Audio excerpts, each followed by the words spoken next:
Hello and welcome to NETSCAN on YouTube. I want to make a series of short videos talking about the state of the medical world, in particular conventional medicine especially.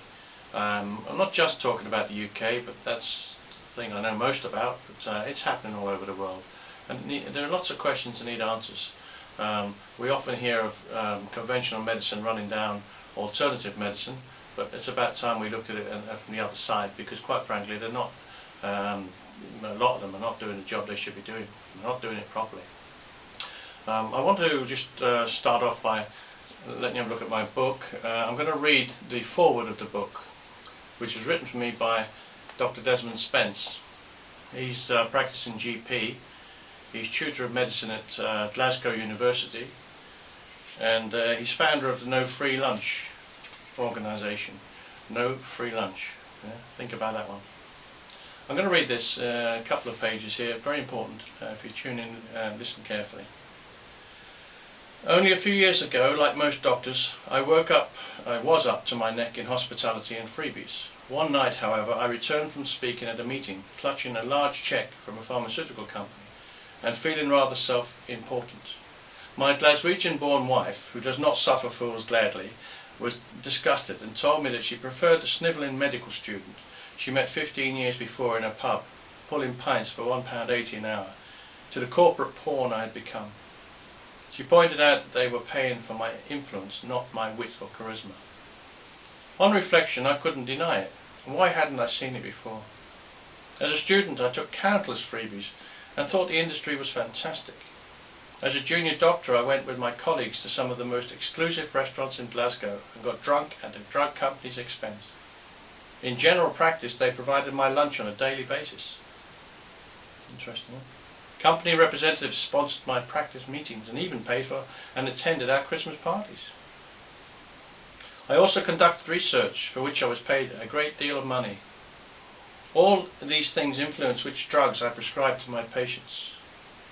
I felt beholden to the drug representatives and would always prescribe their more expensive medication.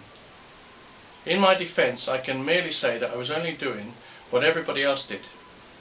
One of the most frightening strangleholds the pharmaceutical companies have on the medical profession is the invaluable resources it provides for research. This can involve tens of millions of pounds being paid to hospitals that become dependent on this money. The drug companies own the research and control the interpretation of results. A spin is put on positive findings while negative news is suppressed. This research is published in leading medical journals, which in turn depend on drug companies to survive. Both the British Medical Journal and the Lancet receive huge sums from the drug industry in advertising revenue.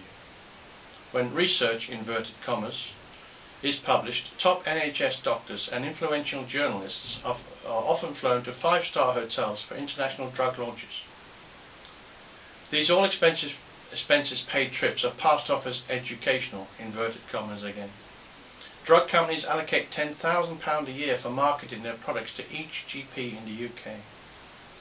Doctors rely heavily on information supplied by the pharmaceutical industry, but proper research suggests that just 6% of this information is supported by hard evidence. All this leads to another important issue. We, the public, are taking record levels of drugs, but our health is not improving. I see some patients who take more than 10 medications a day, and I feel that these multiple drugs may do a lot more harm than good. The pharmaceutical industry has invested a fortune in making us sick and neurotic. This is coming from a GP. Put bluntly, the profit motive of the pharmaceutical industry is corrupting doctors and destroying society's sense of well-being. The medical profession continues to be in denial over the influence of the pharmaceutical industry. Many doctors are addicted to its hospitality and freebie nature and culture, so beware, your prescription may not have been issued for all the right reasons. Frightening, isn't it? Frightening. I've got some questions I want to put, and statements and facts and stuff that are going to be quite interesting over this rest of this video and a few others that are linked to it. Okay, here we go. If a prescribed medication does not cure the problem, then why can we not have our money back? This would be the case with any other item we purchased. Certainly in the UK, and I imagine through most of the Western world, if you buy a product and it's no good, it doesn't work, then you're entitled to have your money back. So why doesn't that apply to medication as well? Why do doctors, our employees, treat us, the public, as inferior to them? We employ them.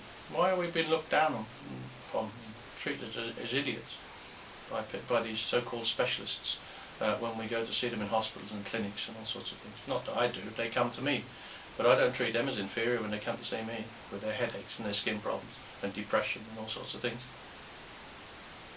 I've cured about 10,000 people without drugs following a single health scan, and they'd all been to see doctors first, and that's a fact.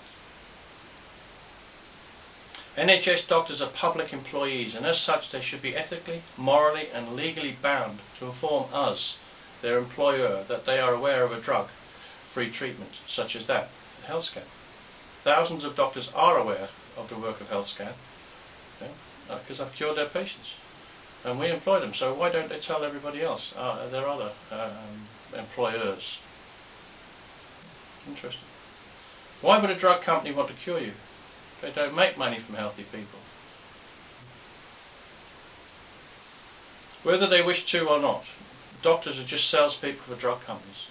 I'm not saying that all doctors are doing it for the wrong reasons. A lot of doctors are out there doing a damn good job, and we're very lucky to have them.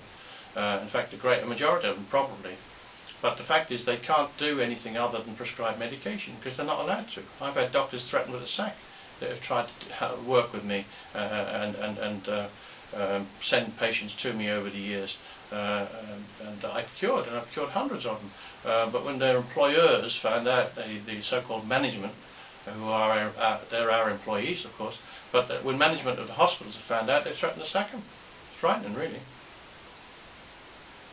Is it right that drug companies should be allowed to bribe doctors into prescribing certain brands of medication? Remember I mentioned £10,000 a year is spent by drug companies on each and every GP in the UK. £10,000 to get them to prescribe the medication to the patients. Is it right that drug companies should be allowed to bribe NHS bulk buyers, public employees, into stocking certain brands of medicine? I've got no evidence that they are doing that. But if they're bribing doctors, then probably bribing these guys too. All inducements from drug companies to doctors and or bulk buyers should be a criminal offence. That's my opinion. Any acceptance of such bribes by a doctor should be a criminal offence. If I tried to bribe the local police inspector, I'd be arrested. Well, why shouldn't it be the same with a doctor? Lord Stevens, the former head of the Metropolitan Police, undertook an inquiry in December 2006 to look at illegal bribes in the world of football. Why do no such inquiries take place in the world of medicine? Interesting, no? How many current health ministers or drug companies, current ex-health ministers or other such public servants have taken up posts with drug companies when they've left the job in Parliament or whatever, and gone on to work with these people? Can such arrangements be in the best interest of the public when they are in influential positions? Do any of the management at the Medicines Control Agency, the General Medical Council or the British Medical Association have any financial interest in any way with drug companies? If so, why are they not legally bound to divulge it? MPs have to divulge external interests, so why not doctors also? Okay, running a little bit short on time on this particular video. I'm going to continue this on next 2 or 3, however many it takes to get through this lot. Okay, tune in, make sure you do, it's interesting stuff. All the very best now, bye bye.